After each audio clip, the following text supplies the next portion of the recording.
যোৰহাটত নৱনিযুক্ত এপিচিচিৰ সভাপতিক আদৰাৰ নামত সংবাদকৰ্মীক আক্ৰমণ ND24 যোৰহাটৰ সাংবাদিক প্ৰিয়ংকা সেনাপতি আহত হোৱাক লৈ ৰাজ্যজুৰি প্ৰতিক্ৰিয়া ঘটনাক গৰিহণা দিছে গুৱাহাটী প্ৰেছ ক্লাবেও সাংবাদিকক নিৰাপত্তা দিব নোৱাৰা কংগ্ৰেছক সমালোচনা কৰিছে প্ৰেছ ক্লাবে ভৱিষ্যতে এনে কাণ্ড নকৰিবলৈ সকিয়নি গুৱাহাটী প্ৰেছ ক্লাবৰ প্ৰতিক্ৰিয়া প্ৰকাশ কৰিছে অসমীয়া মহিলা মঞ্চয়ো বাতৰি সংগ্ৰহ কৰিবলৈ যোৱা সাংবাদিকক এনেধৰণে প্ৰহৃত হোৱা কাণ্ডক গৰিহণা দিছে বিভিন্নজনে সাংবাদিকক আক্ৰমণ কৰা কংগ্ৰেছ কৰ্মীক গ্ৰেপ্তাৰৰ দাবী জনাইছে অসমীয়া মহিলা মঞ্চই বিভিন্নজনে প্ৰতিক্ৰিয়া ব্যক্ত কৰিছে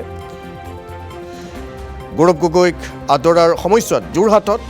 এক অনাহুত পৰিস্থিতিৰ উদ্ভৱ হৈছিল ND24 যোৰহাটৰ সাংবাদিক প্ৰিয়ংকা সেনাপতিক গাত হাত দিয়া হৈছিল সমান্তৰালভাৱে এই ঠেলা হেঁচা হেতাৰ ওপৰত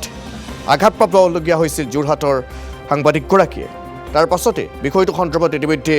নৱনিযুক্ত এপিচিচিৰ সভাপতি গৌৰৱ গগৈয়ে প্ৰতিক্ৰিয়া ব্যক্ত কৰিছে ক্ষমা বিচাৰিছে এই অনাহত পৰিস্থিতিৰ বাবে ক্ষমা বিচাৰিছে সকলো সাংবাদিকক কিন্তু তাৰ পাছতে বিভিন্নজনে প্ৰতিক্ৰিয়া ব্যক্ত কৰিছে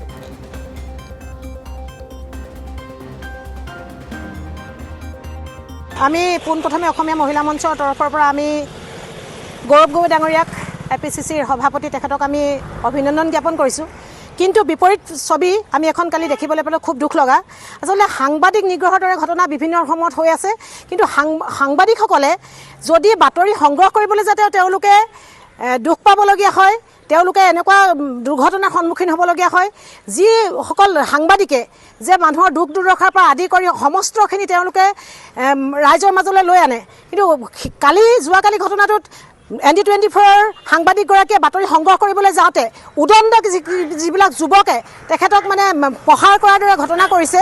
টনা আজোৰা কৰিছে গতিকে উৎসাহ উদ্দীপনা থাকিব লাগে কিন্তু যেতিয়া সাংবাদিকসকলে যেতিয়া বাতৰি সংগ্ৰহ কৰিবলৈ যায় তাত যদি এনেকুৱা দুৰ্ঘটনাৰ সন্মুখীন হ'ব লাগে তাতকৈ আৰু লজ্জাৰ বিষয় একো নাই গতিকে আমি অসমীয়া মহিলা মঞ্চৰ তৰফৰ পৰা সেই উদণ্ড যুৱকসকলক উচিত শাস্তি দিব লাগে আমি আৰক্ষী প্ৰশাসনক দাবী জনাইছোঁ আৰু অসম চৰকাৰে এটা উচিত তদন্ত কৰিব লাগে এই সংক্ৰান্তত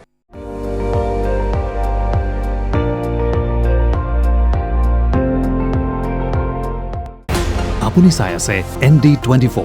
সৰ্বশ্ৰেষ্ঠ নহয় সৰ্বোত্তমৰ দৌৰ